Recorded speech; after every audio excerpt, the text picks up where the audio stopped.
Hi, everybody, and welcome to our Promotion Pro Spotlight. Today, we are talking about introverts and how to rock your sales and be your authentic highest self in the process. So, Ron, give me a P. P, Give me an H. H, Give me a B. B. What do you say?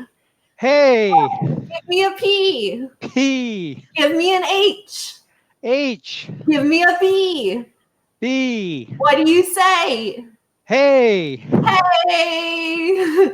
Welcome to our Promotion Pro series at PHB. It is our mission to promote your business and each other. Say it with me now. Online, online, offline, offline, all the time. time. Absolutely. Woo woo. Woohoo.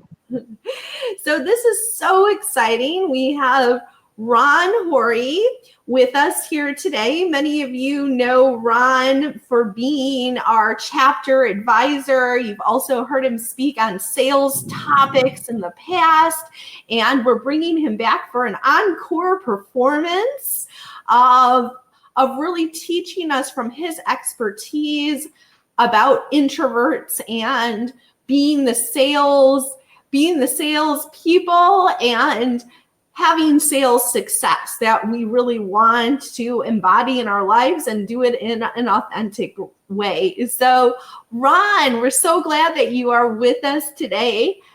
Can you Thank you, Jost. can you tell us just a little bit about how you became a sales trainer? Sure, I'd be happy to do that, Jost. But before I do that, I want to acknowledge you as an awesome leader and organizer of your amazing community. We've known each other for a number of years, and I say you are definitely stellar in relating to people, providing value to PHB. So I commend you for that. And I hope people in PHB really appreciate everything that you bring to the community, not only your energy, your enthusiasm, but the awesome training that PHB provides to all the women entrepreneurs and the male allies too. So high five to you.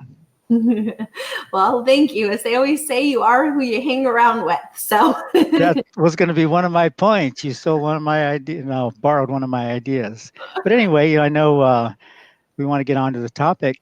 So the story of how I became a sales trainer, and I hope this might inspire some of the women and men who are members of PHB. So I had a career in high tech for over 15 years. I was doing technical work, project management, software development. I was not doing sales. I was not doing marketing.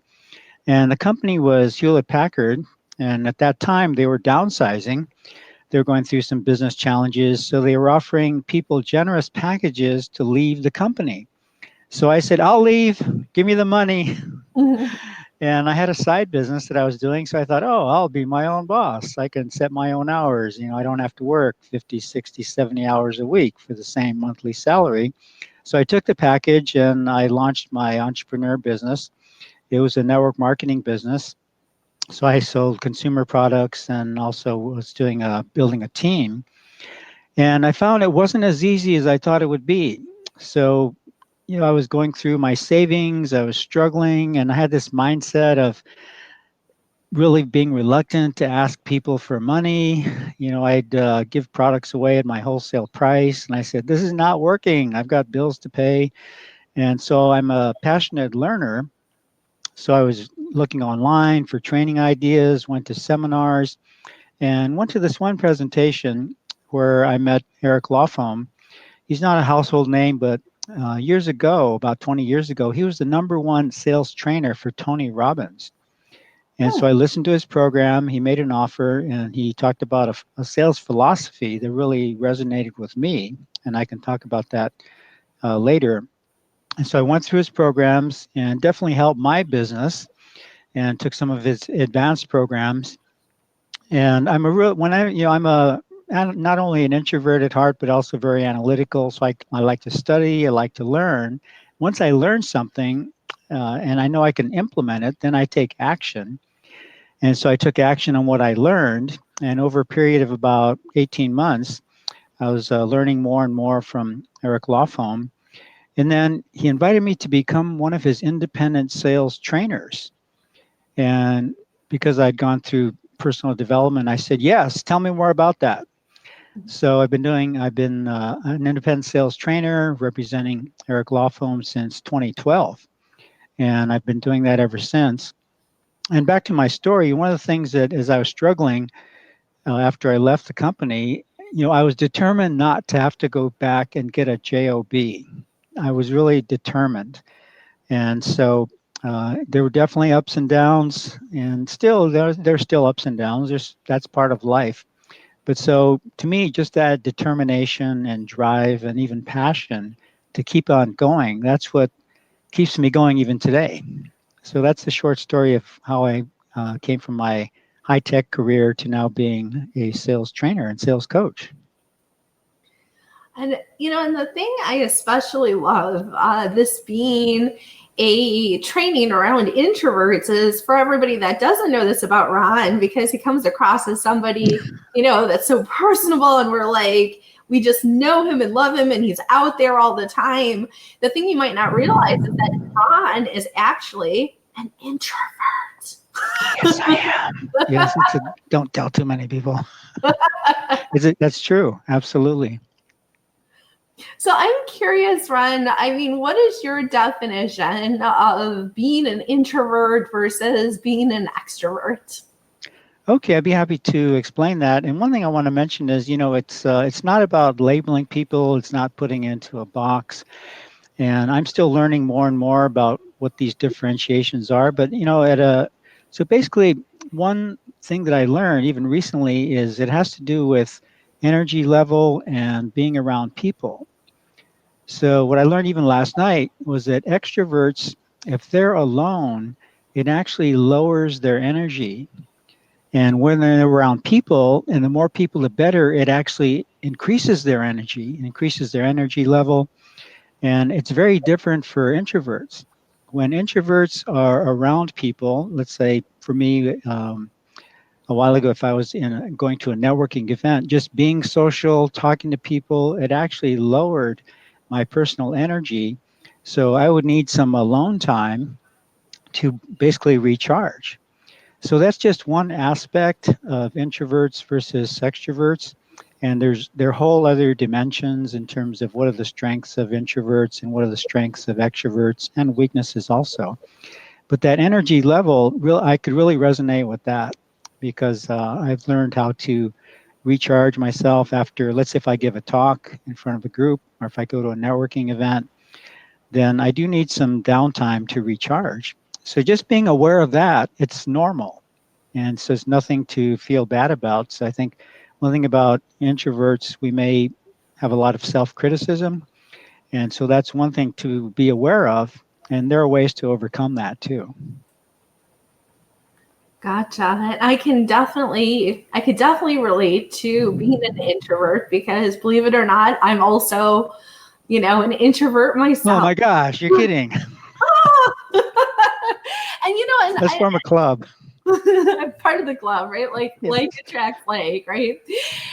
And I really get that, because as an introvert, I feel like I give all my energy to my audience. And at the end of a presentation or a leadership team sync up or whatever I'm doing, it's like, I've given you my all. Now I need to go recharge. And so, I'm Exactly. really curious. As we're talking about this for ourselves, I would really like everyone who's listening to look for themselves. Are you an introvert? Are you an extrovert? What's your default tendency? Because the more that you are in tune with it, the more you can then do something and better channel it, right? Exactly. I think that self-awareness is really the key. And also, again, we're not labeling people, because we have blends of, even introverts have portions of being an extrovert. At the same time, you don't want to use it as an excuse. You don't want to say, oh, I'm an introvert, therefore I can't do this or I can't do that. That is just an excuse. And I think, when we talk about sales, because people in PHP, they're entrepreneurs, obviously selling is part of being an entrepreneur. So if you want the results, we can get into that in a minute. But you don't want to say, you don't want to use a label as, oh, I'm an introvert, therefore I can't do this. That's a limiting belief. So my philosophy is no excuses. I love that. Write that down. No excuses. In fact, I want to make one point too. When I give a talk, I have a slide in the beginning. It says dangerous words. And the next slide says, I already know that. So the people listening may say, oh, I already know that. The question is, are you doing what you know to do? So there could be one person listening to this interview that it's going to transform their life and expand their possibilities. So again, just because you have a certain behavior style, you can change. I changed, and I'd like to inspire people to create a bigger vision of themselves too. Now, when you're talking about change, I know this is a common question that I've got from the community, especially from women who are introverts. They seem to feel pressured, like, if I want to sell more, then I need to act more like an extrovert, and that doesn't fit me. So, like, what are your thoughts on that? Should introverts try to be more like extroverts?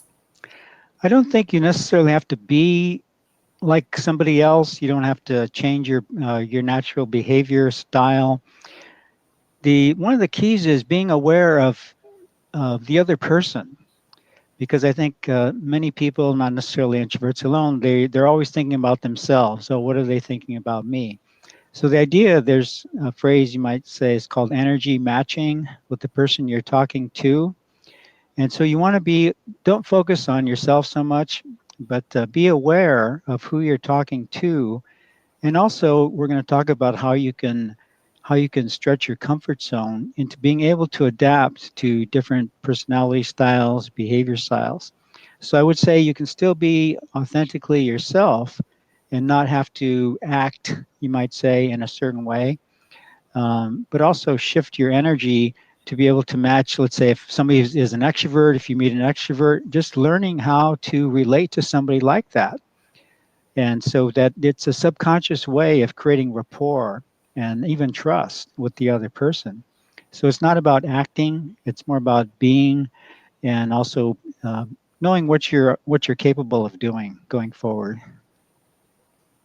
So I'm curious, like, for you to expand a little bit more on that being authentically you. So when you say that, like, what does that exactly mean? When we Okay. at ourselves. Well, I know one thing. I mentioned is introverts rock your sales, be yourself. Now, if be yourself means watching Netflix and eating popcorn for hours and hours and hours a day and wondering why you're making your sales, you don't want to be yourself in that way. So, what I would say is be the best version of yourself. And coming from a technical background, if you see apps or software, there's a version 0. If you're from tech, you know what that means. Then there's a version 1, 1.5, version 2. So we're always evolving to the next level. So I would say be the best version of yourself, and you're not going to be static. So realize your own behavior, and we can all change and say, okay, what is the next best version of myself? And it's a step by step process, it's a journey. Mm. So it's kind of, you were saying before too about how there's strengths and there's weaknesses attached to anything you're doing. So it's kind of like you're making this conscious choice in your evolution of what to keep and play up more of, right, as Exactly. you're evolving, and then also maybe what you need to be aware of and what to do about it. So I'm curious, like, on the strain side, because I know introverts in general have gotten a bad rep in terms of their ability to, go out there and get the most sales and, just hit it out of the park. There's kind of this societal perception that, maybe they're not as effective in that. So what would you say that are the biggest strengths that maybe people miss about being an introvert, and how can we better leverage those strengths? Okay, I think that's a great question. In fact, I have an example that's will be encouraging to introverts in terms of business results. So, being an introvert myself, so I'm also very analytical too. So, if I want to learn something, I can really focus. One of the strengths of introverts is being able to really focus, where an extrovert may be more unfocused, or you might even say scattered in some ways. So introverts, we can focus, we can definitely learn things on a deep level. And also I think we may not have a large circle of friends, close friends, but there's a deeper relationship. I think, maybe you might have a handful of friends that you really relate to, but there's a deeper level, and they may be similar to you, because they say you're like the people that you hang around with the most. And so you can capitalize on that in terms of realizing what your strengths are in terms of deep understanding, your close relationships, your ability to analyze different areas, also create processes, which is what I like to do. And also in terms of a business results, I just learned this last night. I was doing some research to prepare for our talk. There was a study among CEOs, and they compared CEOs who are introverts versus CEOs who are extroverts. Hmm. And like you say, there is this bias in our society about, oh, the outgoing, the big personality CEO, right, who's driving and moving the company. But the results of the study said that companies that were led by a CEO who was an introvert outperformed the companies that had a CEO who was an extrovert. And it was based on the business results the CEOs produced. And I thought that was an amazing study. And I didn't go into the details, but it shows that at that high level, if you're leading a global company as a CEO, you've got all these responsibilities, all these teams, all these different personalities, you're juggling all these balls. So in terms of business results, introverts can perform and can produce results. And of course, whether you're an entrepreneur, solopreneur, or up to CEO, it's definitely possible. So I would say, to me, that's very inspiring. And so I'm going to dig a little deeper. Okay, what are the specific qualities or skills or habits that did these CEOs use to really produce those results? Hmm. That is fascinating. I know I would love to read that article. Very cool. Because I do. I think that we need more introverted role models, because there is a lot of Exactly. jobs for introverts. So it's Hmm. good. It's good to hear. I love it. Now, on the flip side of that, with that said, we want to be responsible that we have strengths and we can play more to them. And, there's also weaknesses that are often inherently attached to also being a introvert. So what would you say are the biggest weaknesses that you see? I'll speak for myself. I think okay, so one of my strengths is I'm really good at analysis, diving deep, and almost being a perfectionist at times. So that's a strength, but that could also be a weakness. For example, I have a meetup tonight. In fact, I posted it on PHP in the group. And so I was preparing my slide deck, my PowerPoint slides, and I've gotten better at this. But in the past, I would prepare the slide deck and I would look it over and I'd say, oh, I need to adjust this font. It's not quite the right font. Then I'd say, okay, this diagram, I need to shift it here, maybe a little bit bigger. Do I need to add color here? And I said, okay, Ron, you got to stop now. It's good enough. And so sometimes for me, I can well, one, be self-aware of trying to make it too good, too perfect. And I heard a saying that I keep reminding myself, and the saying is, done is better than perfect. Mm. And so part of it's time management also. But I think perfectionism and overanalyzing, overthinking is something that I do. And I should say I'm getting better at not doing, but being aware of that. And so I think That would be one key point for people to be aware of. And I think in general, self-awareness of what you're doing and how you're doing it, and being aware of, okay, is this one kind of tangent on a time management tip is this the best use of my time? If I spend another hour fine tuning fonts and colors and sizes, that's not the best use of my time. So I'm not beating, I think introverts too, sometimes we tend to be self critical. So we don't want to beat ourselves up and just say, hey, okay, good job, let's move on. Mhm. Does that relate to anything? Well, Jules, you're an introvert. So what would you say your your weakness might be as an introvert? There are times I don't want to be with people. Okay. As much as I love, the community, and I love getting my message out there in a bigger way, there are times that I would rather just hang out by myself and maybe not go to a networking event or not go to a social and just hang out with me, and I think for me what I've had to learn is sometimes, on the one hand, as women especially, our feelings can be, a really important asset in what we're doing and what we're up to. But sometimes our feelings can also get us off track.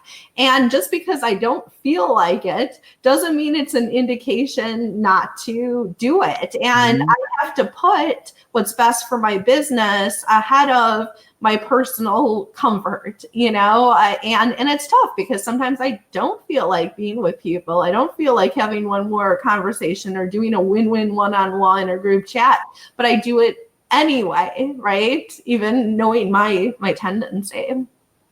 I think that's an excellent point because sometimes we need to do it anyway.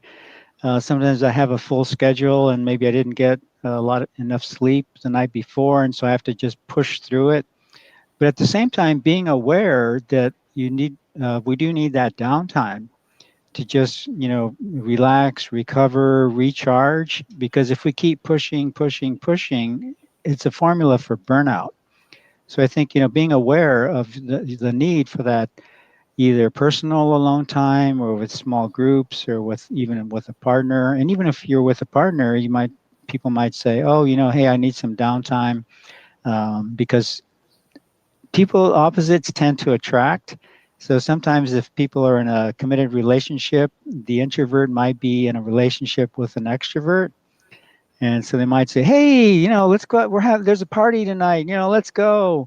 And you want to be able to say, tonight's not the right night. I had a busy week. So I think just being aware of the need and really the benefit of the downtime is really important, and to not feel guilty about recharging yourself. I think that's so important. And I love what you're emphasizing, um, that you're building in this time personally so you can get the downtime effect without necessarily having it take away from your business results, because it's like if I'm not getting it personally, if I don't build that in for me to recharge, then it may come out of my business time, whereas if I build Exactly. it in, now I'm getting the recharge on personal time so I can be more present. And I think the last thing I'll say about that, like on a personal level, is what I do realize is even though sometimes it's, tiring to be with people or I feel like being alone, what I do notice is when I'm actually in the moment with people, I really like it. Like it's awesome. It's just hard for me to sometimes want to get in the room, but once I'm in the room, I'm like, oh, I'm so glad I'm here. Exactly. In fact, one point too that just came to mind. One strength I think introverts have is we are good listeners. And so I like to listen more than talk. And so it really focuses again on the other person. And so, what I like to do is if I meet somebody, I like to listen, learn more about the other person. And so I think that's definitely a strength. You don't have to have the gift of gab. And so that is definitely a strength of introverts, is being not only being able to hear what people are saying, but to listen. There's a difference between hearing and listening. Are you really present? Are you paying attention? And that's a strength that I think introverts definitely have. Hmm. So Is there any other ways you could think of for introverts to get more results? Oh, absolutely. I think for anybody, no matter what their behavior style is, you want to ask yourself, why am I doing this?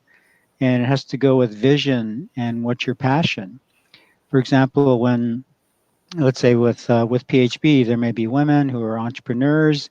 Maybe they have a regular job, they have a side business, they want to grow. Eventually, the goal is maybe to leave their full time job, and they're managing their household. Maybe they're a single parent, with young kids. So in many cases, there's going to be a sacrifice to get the goals that you want. So being aware of that, what for me, my passion was I don't want to go back and work in a corporate environment. I don't want to have a job. I want to be my own boss. And so it took some stretching and some sacrifice, long hours. And sometimes you see these people that, oh wow, look at them. They're like a overnight success. But it may have taken them 10 or 20 years to become an overnight success. Mhm. So that said, having that vision, I think that's really important. When I talk to groups or my clients, I say, "What's your vision? What's your goal? How passionate are you about reaching that goal? And what's the downside if you don't reach that goal?" So I think that passion, that vision, that purpose, and having it in writing, vision boards, visualization, those are all powerful tools. And then the key thing is to get into action. They say you can't steer a parked car. So I'm going to talk about mindset a little bit. But the idea is, what is your motivation? What's your goal? And then start getting into action and take some small steps to create confidence. But I would say the main thing is, what do you want? How bad do you want it? If you don't get it, what's the downside? Because I learned from Tony Robbins that pain is a bigger motivator than pleasure. And I could talk a lot on that, but I think on a simple level, it's what do you want, and get into action as much as you can in your schedule. And small wins create confidence. Mm. Does that make sense? Yeah, it definitely does. And I know you said something interesting when we talked before is you said that in the world of sales that women actually have a sales advantage.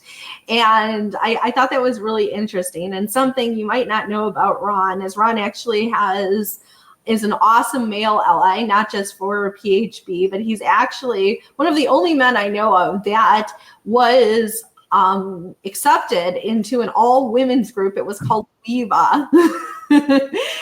Just because of who he is as a person and the value he brings, to the table and as a male ally. So I know he has a lot of familiarity with women entrepreneurs, also as having them as clients. So I'm very curious, Ron. When you said women have a sales advantage, what do you mean by that? Well, I think women in general, and of course, we don't want to stereotype women and men, but I think in general, women are more in tune to their intuition. They may have a certain feeling about a person or how a conversation is going, especially if it might be a sales conversation. Whereas men might tend to be more focused on what is the result they want to achieve, and they may not be as in tune to the person that they're talking to. So that is a real key, because we talked about energy matching with somebody and there's behavioral matching, but I think women in general have this DNA where they're sensitive to multiple things at the same time. In fact, one thing I learned is that women, because of their brain chemistry, their brain physiology, is very different than men. Women can multitask, and one thing that was fascinating to me is to learn that women can listen to multiple conversations at the same time. Because if they're a group of women together, many of them will be talking simultaneously. And before I learned this, I said, "Oh, what? Everybody's talking at the same time. What's going on?" But because of the way women's brains are wired, they can literally absorb all those conversations. In fact, I heard a story that if a woman's in a restaurant, she can overhear a conversation at another table and still absorb that conversation while still talking to the people she's having a meal with. Whereas men are single focused. So if you have a group of men talking together, one man talks and the other men listen and they take turns.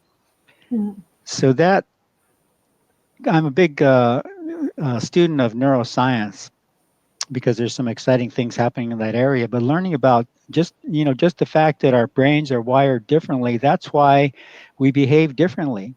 So back to the advantage that women have in terms of that intuition, they're able to take in the big picture in terms of, let's say, the person they're talking to, or let's say in a group, they'd be able to tune in to the energy of the audience as a group, and also learning too. Okay, once you're attuned to that, once you really listen to that intuition, it's part of the next step would be skill development.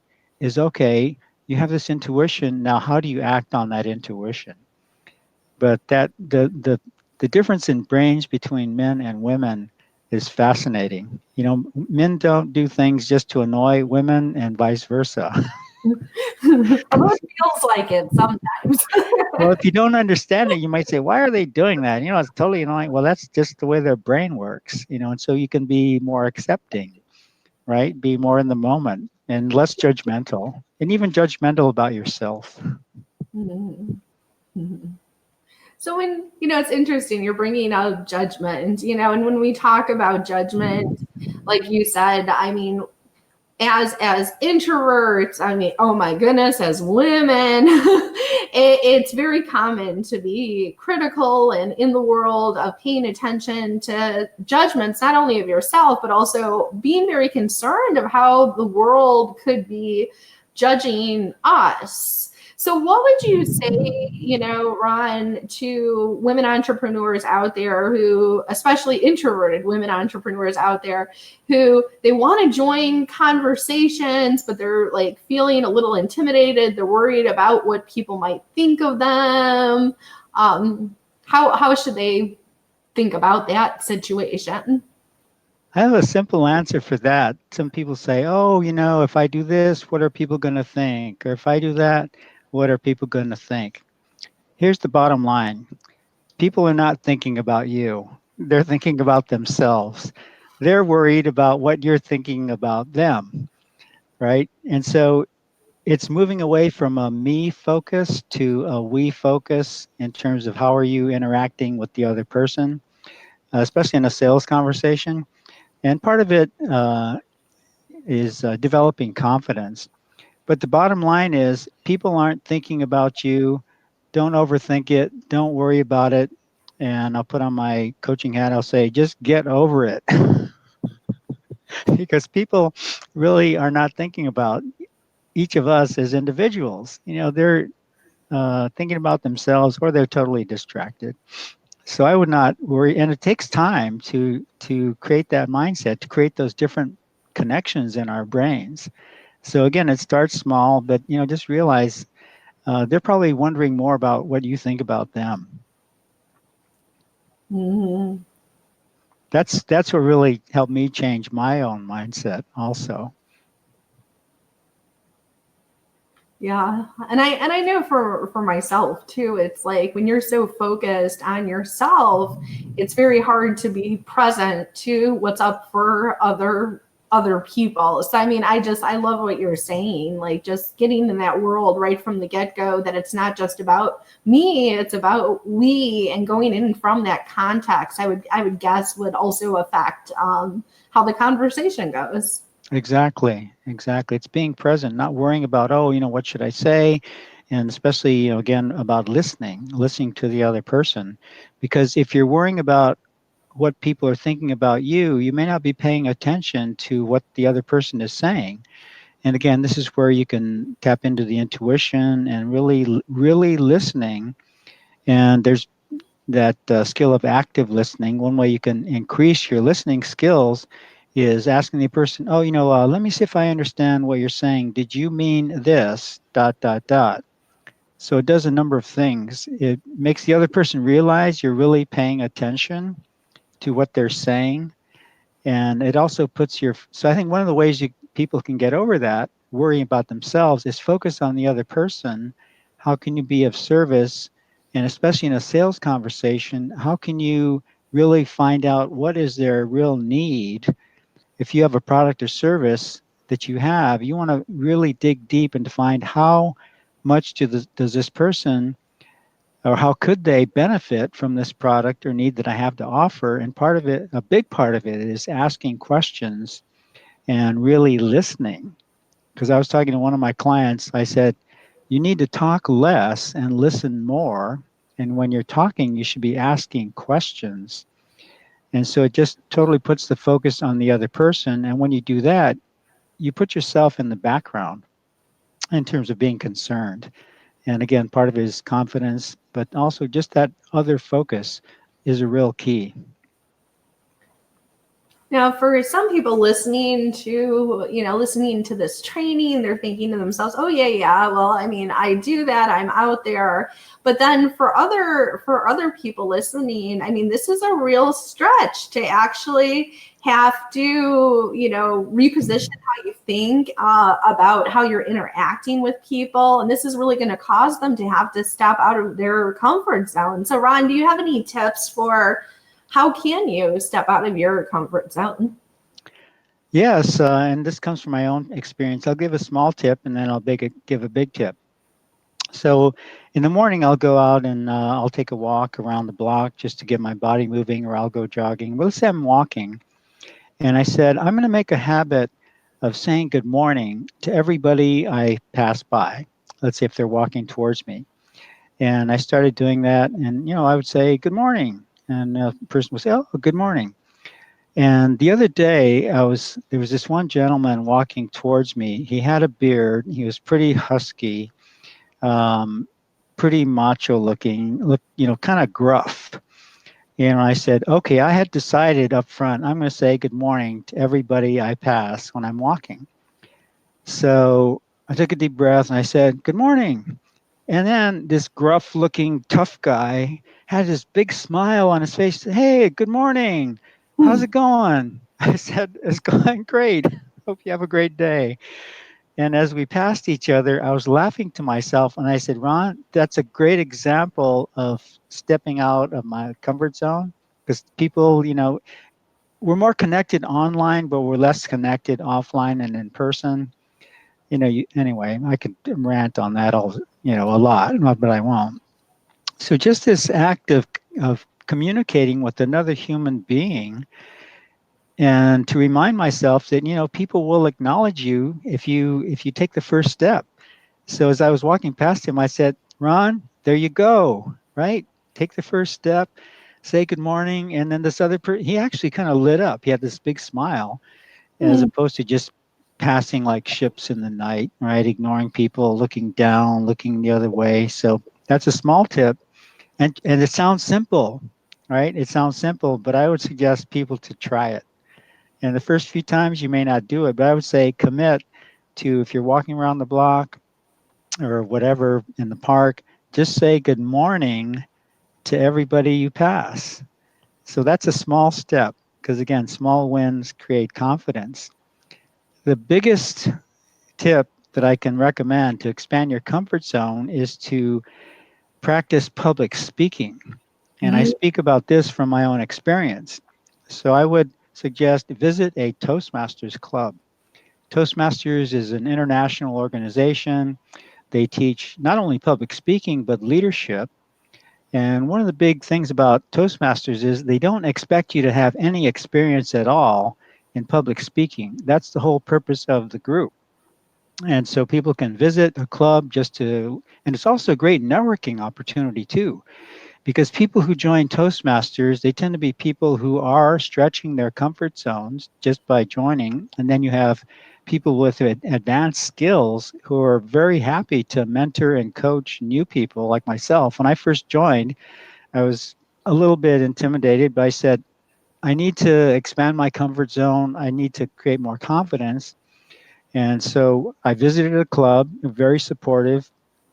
I joined, and there's a very structured, methodical program, which introverts will love, and it produces results. And you get a chance to practice in a very friendly group, open group. You get excellent feedback, and it totally enhanced my skills. And it's one of the key things that helped me develop confidence today in terms of speaking in front of groups.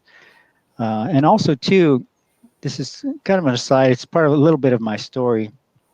But one time I was at a large seminar, it was called Millionaire Mind Intensive with Harv Eker, and there were 600 people in the audience. And one of the assignments was it was a 3 day seminar, and I'll go through this really quickly. But anyway, I'll just cut to the chase. So what I did was I wrote a song that what the assignment was to write a song that would capture all the things you learned in the previous day so that you could sing it to yourself in the shower. It's like an accelerated learning idea. Reinforce the ideas you learned, create a song, sing it to yourself. So I created this rap song, and I sang this song in front of 600 people. And I knew ahead of time, I was writing the song. I said, wow, this song is really good. I'm going to be one of the 5 people up there on stage to sing the song. So if you want to see a hilarious example of me stretching out of my comfort zone, go onto Google and search for Rappin' Ron Hori, like Rappin' Ron Hori. You'll see that song. You'll see that video. It's hilarious. In fact, I watch it myself pretty often, and I just crack myself up. But the message is public speaking. In fact, Dale Carnegie, who wrote How to Win Friends and Influence People, I think in that book, or Think and Grow Rich, the recommendation is the number one best way to increase your confidence is learn public speaking. And it's confidence not only in business, but your own overall confidence in general. And when you create that confidence, you're not concerned about what other people think about you. You almost become bulletproof in terms of knowing who you are, developing this internal feeling about yourself that you can literally feel unstoppable. So that was one of the key skills that I learned that helped me transform my behavior and being able to stretch and be able to do what I do today. So I highly recommend it. Some people might, and here's another tip in terms of stretching your comfort zone, is if there's this self-talk that we all have. We talk to ourselves up to 500 words a minute. So if people hear themselves saying, "Oh, I can't do that," they need to change it to, instead of saying, as soon as you hear yourself saying "I can't," you want to say "I must." I must do it. And again, what are your goals? What's your vision? And I learned that one small tip. Well, it's a big tip actually from Tony Robbins. I went to several of his 4 day seminars. So if you say "I can't," you want to immediately change that self-talk, saying "I must."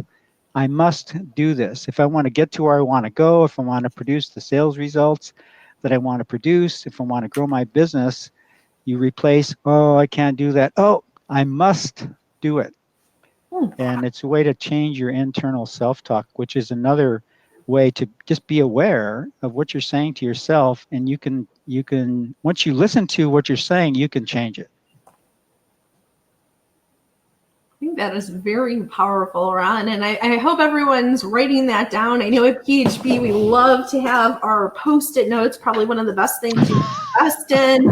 And, I'm taking a note right now. I'm writing change from can't to must. Yes. And visual is memorable, so I'm putting that on my computer screen so it's in front of me. Because the thing I love about who you are for the world, Ron, is you're somebody who you not only know these best practices, because there's a lot of people who know best practices, but you're actually really masterful at turning best practices into daily rituals. So I'm really curious, like, in addition to what you've told us so far, do you have any other tips around daily rituals?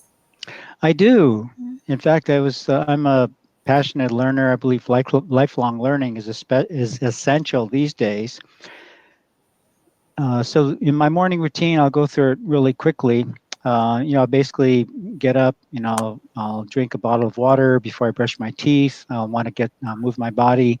I have a meditation routine. I do a little bit of journaling.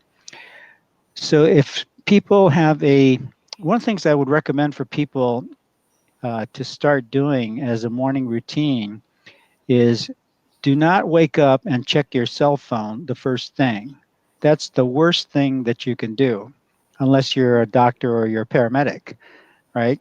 Because you don't need to. So what it does, it does a couple of things. It totally sets you off track. You're in a reactive mode. If you check your text messages, if you check your email messages, whatever. And I heard that many people will sleep with their cell phones, and if it goes off in the middle of the night, text message alert or whatever, that's the worst thing that you can do to start off your day. So I know that some people, they have kids to take care of, cell phone first thing in the morning, unless there's some urgent thing that you need to pay attention to. So from a health point of view, and I know that Rosevera at PHB, she's really good at presenting these healthy her moments. So I Mhm. think that's a great idea to focus on caring for your body. So what I would suggest is get up and at a minimum drink a bottle of water in the morning, because during the evening your body's getting dehydrated. So sometimes if you have a slump in the afternoon, part of the reason is you could be dehydrated. So just drink, 8 glasses of water a day throughout the day to keep your hydration level up. And then I would say part of caring for your body is do some type of movement. It could be a little bit of stretching. I like to do 10 minutes of qigong sometime to stretch my back. Ideally, walk around the block, get some sunshine, get some fresh air, but just moving your body. I think journaling is good also as a routine, and I do a little bit of meditation. So, so doing that, and also one thing I learned also about how our brain functions during the day. This has to do with, somebody might say, "Oh, I don't have time in the morning. I'm really busy. Have to get the kids together, drive to school." Because I did that when I was divorced and my sons were young. I'd have to get them ready, get their lunches ready, take them to daycare, and so on. But you can think of your mental energy as like the gas tank in a car. And every time you make a decision or think about something, your mental gas tank goes down.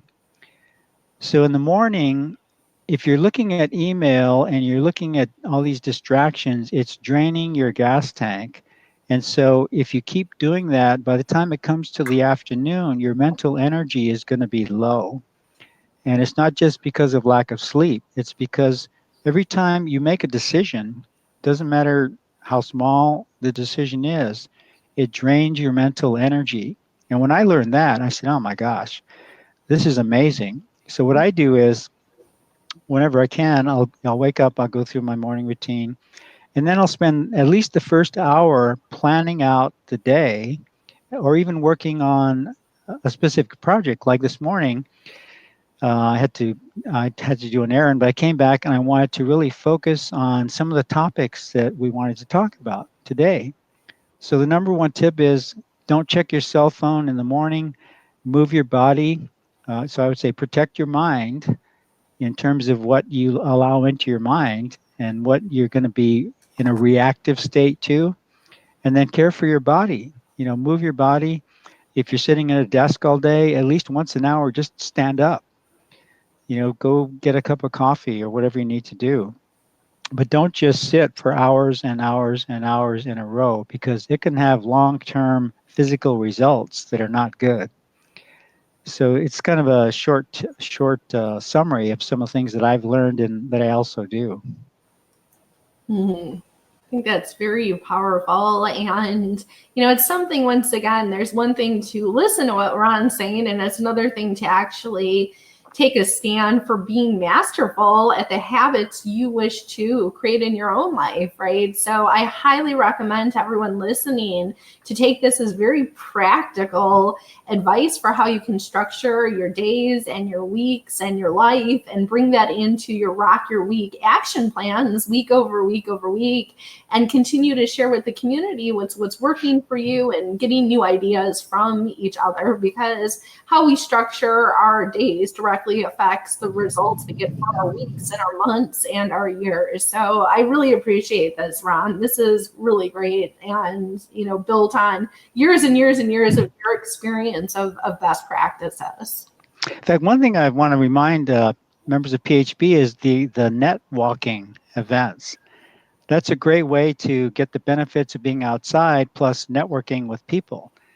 And I think so that idea about net walking, we talk, we walk, we net walk. It's a great idea. I would recommend people do that, because you can create deeper relationships with people and you can meet other people too, new people. In a casual conversation, it's more, there's a different energy level than if you're just sitting down having a cup of coffee at a table. Right? If you're out there walking, you've got the fresh air, and there's a total different mental and physical feeling. So that net walking idea is pure genius. Yes. And, and it feels so good to do both. Like by the end of the walk, you're like, oh my gosh, I did my net walking. I did my networking for today. I got my health and exercise in, and you just feel jazzed for the rest of the day. So it's powerful. And whether or not you can come to the group, actually go to the net walking as a group, which is obviously our first preference. But if you can't make it for some reason, you can still ask other people when you're doing your win-win one-on-ones or group chats to be like, hey, you want to walk with me? Do you want to walk and talk with me? That's another option that you can self-generate. Exactly. It's an example of thinking out of the box. Yes.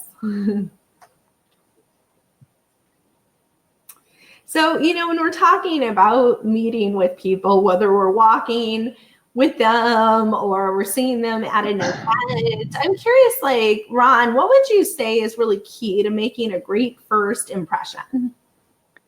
I think it can be very simple. Part of it is just smile. And one thing that Tony Robbins talks about is you can do facial aerobics, which means you can stretch your face like what I'm doing now, like, and if you stretch your face, you can actually do it now, Joe. Stretch your face, and it makes it easier to smile because you're moving your facial muscles. Do you think that's true? I don't know. It makes me more likely to laugh. Well, no, you don't have to do it in front of somebody, but just when you're alone or whatever, I did it myself just now, and it also too, when you smile, it sends different signals to your brain. Going into neuroscience. So, but just smiling at somebody, like, if I not meet, but if I pass somebody and I say good morning, I would smile. Hey, good morning. Also voice quality, but just smile.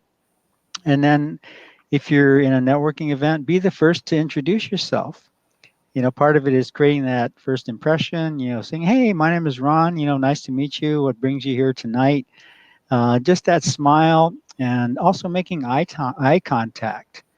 And that's a skill that I've learned, and it takes a little bit of practice to not only make eye contact, but maintain eye contact. But it shows you're really paying attention to the other people. So smile, make eye contact. I think that's a great first impression. Mm-hmm.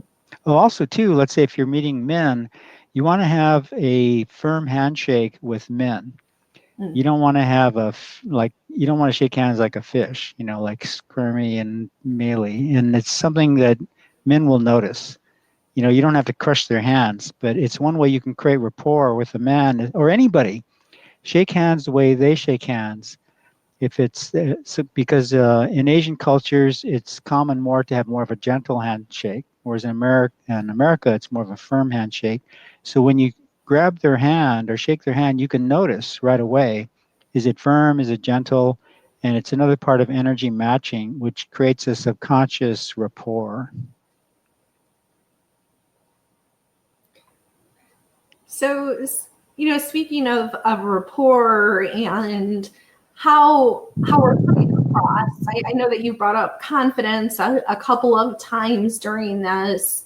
What is really the key to coming across as confident?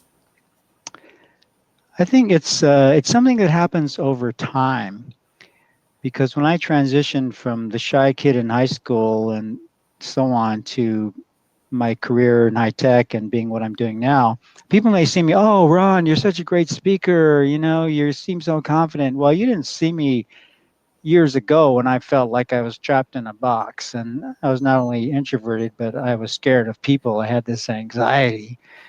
And it took time. It took years and years and years and years, and I'm still learning. I'm not done. I'm always looking at, okay, what's my next level in terms of my being? Because I believe if you're staying the same as who you are, you're actually going backwards because the world is changing, especially if you're over a certain age. So you want to keep growing, keep learning, um, keep refining your skills. So um, I think it's understanding that it is a process, and but you have to have a reason to do it. You have to have a reason to be a little bit uncomfortable.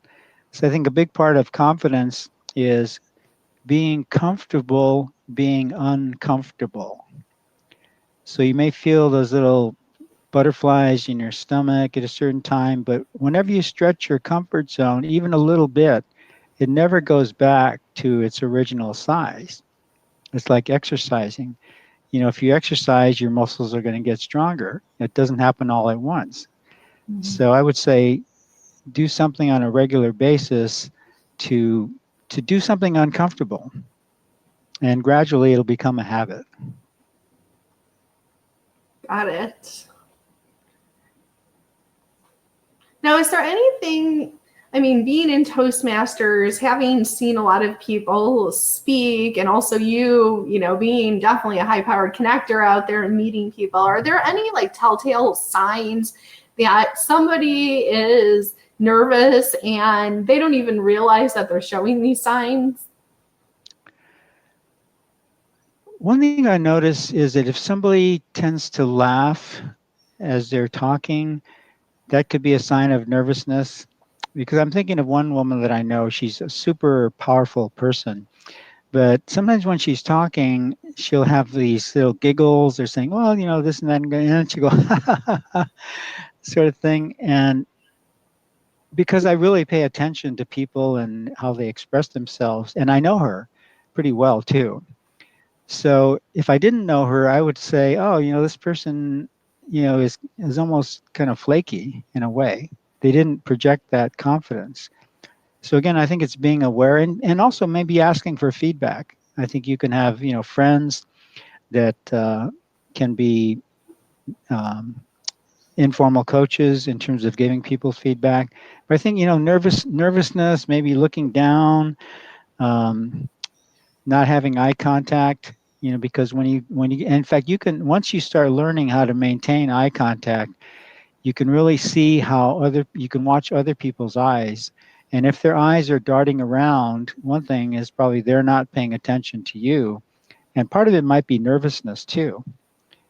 So I think you want to be aware of those different situations and how you could increase your own confidence. Hmm. Now, let's say, like, on the flip side of that, you have people who are maybe more seasoned networkers and salespeople at PHB. What advice would you have for women entrepreneurs who are already confident? How do they get more sales results? Oh, that's a great question. I think once you have the confidence, it's not learning, but remembering, and this is really important, that sales is a people business. You may have a product, you may have a service that you know can sell, but you want to really understand people. And as usual, I dove deep into this subject myself. So there are different behavior models, personality models. There's DISC, DISC, there's Bank, BNK, there's Myers-Briggs. But just understanding these different behavior models to me was a real eye opener. For example, I'm not only an introvert, but I'm more steady, I'm low key. And then there are these type A drivers, especially men, right? And they may, if I'm having a meeting with him, okay, Ron, what are we here for? What's the bottom line? What do you got to offer? Tell me what you got, and I'll tell you if I want to do a yes or no. And in the beginning, I was going like, my heart would be pumping, and I'd feel really kind of anxious because here's this high-powered person, and I'm more of a collaborative type, more soft-spoken, and so on. But I learned how to communicate. It's like speaking a different language. If you talk to somebody in a different speaks a different language, you want to learn, what they say and how they say it. So again, it goes back to understanding these different behavior styles, and we all have combinations of them, but usually there's one or two dominant styles, and that's a whole day seminar that I've gone to. But if somebody's already confident, part of it is no, a big part of it is communication. How do you communicate with the other person? Part of it is knowing what their style is. And I would recommend looking into just searching for behavior styles. And it's definitely worth the time and effort to learn it, to be able to adapt and to communicate to a person in their own style. Because again, there's this subconscious message. The other person is thinking, oh, this person is like me. And it's a subconscious level of creating rapport. And one of the key things in any sales conversation is creating rapport, which needs to trust. And one of the biggest factors in making sales is having the other person trust you, trust what you're saying, and trust that you can deliver what you have to offer. So behavior styles is a huge key. Even if people are still developing their confidence, part of developing my confidence was learning that, oh wow, people are different, and here's why. They don't just do what they do just to annoy me. It's the way they're wired. To me, that's a big tip.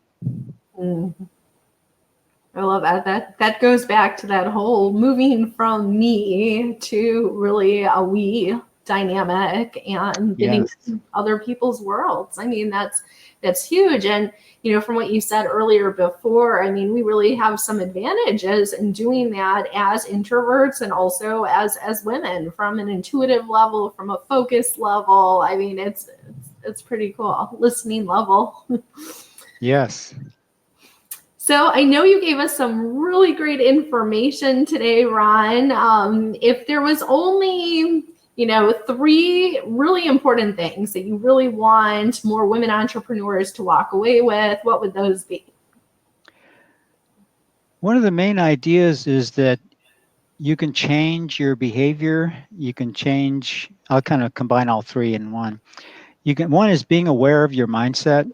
I'm a big student of mindset, and it's something I like to learn, implement it myself, and then also teach it. So be aware of your self-talk, and there are methods that you can change your self-talk. So one is just being aware and having again, back to the desire. What's the goal? Why are you doing this? Why are you being uncomfortable? And it's to keep that fresh in your mind.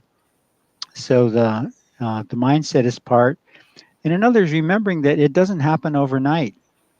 It takes small steps. You can take big leaps also, but it does take time. People, I think, want to be patient with themselves. Don't beat yourself up. It's like 3 steps forward, 2 back. Try something. In fact, there's a saying or a book that says fail forward. The faster you fail, the faster you're going to reach success. And if you listen to stories of different entrepreneurs, you hear that over and over again. Some famous entrepreneurs or successful entrepreneurs have had multiple failures, even bankruptcies. So remember, it takes time.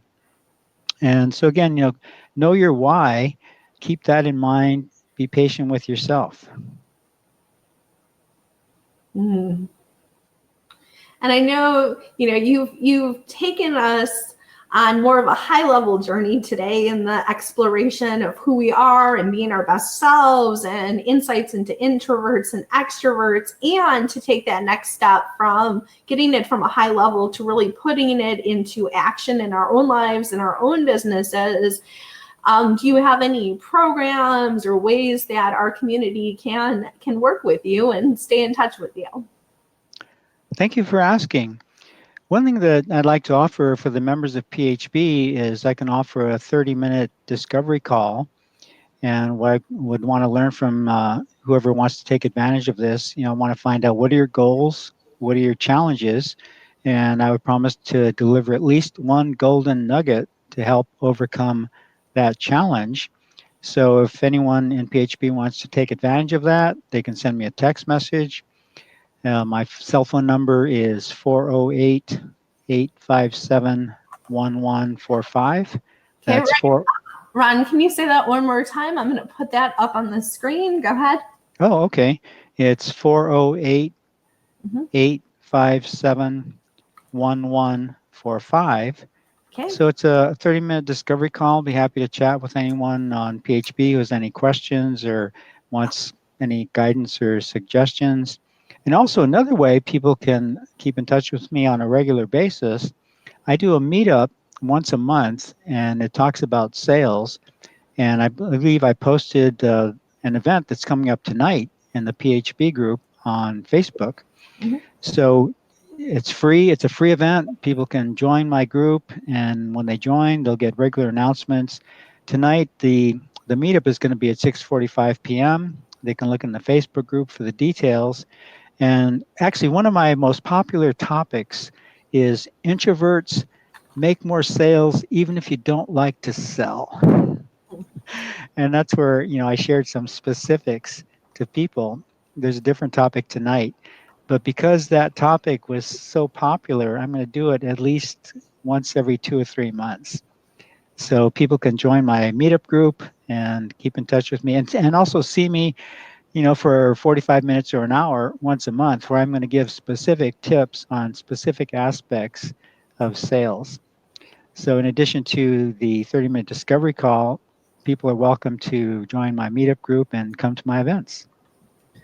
Awesome. And we'll also make sure we're looking in Facebook to see that upcoming meetup and staying in touch with you, Ron. I love what you really brought to this conversation today. I think it's so important that we step away from our excuses, like you said at the beginning, and step into new possibility is drawing from strengths. And I think one of the biggest things I got from this was when you were talking about CEOs and the difference between being an introvert and extrovert, and how introverts actually were getting more results as CEOs than extroverts, which is just mind-blowing. So it is. In fact, if you want, I can look up that article. I'll be happy to send it to you, and then you can send it out to PHB. Yeah, that would be perfect. If you could post it in our Facebook group, that would be even better. I will, and there's another article. I won't mention what it is, but well, actually, I will. It's like, anyway. I know we're short on time, but I'll definitely look up. In fact, I want to learn about what made these, what specific skills or tactics or strategies did these introvert CEOs use? Because I'm going to find out that, and if I'm not doing it, I'm going to start doing it. I love that. I love that. And I think, the other part of this is, it's one thing to be curious and it's another thing to put it in action. And when we don't have key. Accountability, we don't have those rituals. I mean, that's definitely been something we've been talking about throughout this, is getting in the right habits and rituals and being accountable for them. Then things don't happen. We just know it, but we're not getting results. So I would definitely recommend, if you want to take your sales to the next level this year and get it into the best habits, of success, look at your mindset, look at what you're doing in reality, get some feedback on what might be distracting people from you really being in their world. Definitely talk to Ron and, seriously consider going to his meetups and taking him up on his discovery session. Thank you, Joes. This was totally amazing. I was excited to do it. I wanted to share some ideas, and I believe there's at least one person listening to this interview that's going to have this breakthrough mentally, saying, oh my gosh, I can do this. And that's the first step. So if you're that person, get into action, and you can make it happen. I believe, everybody has, you might say, seeds of greatness inside. So you want to water those seeds, you want to nurture those seeds and make it happen. Very cool. So until we see you again, keep promoting your business and each other. Say it with me now. Online, offline, offline, all all the time. time. Bye, everybody. Thank you, Jose. Have a super day. You too.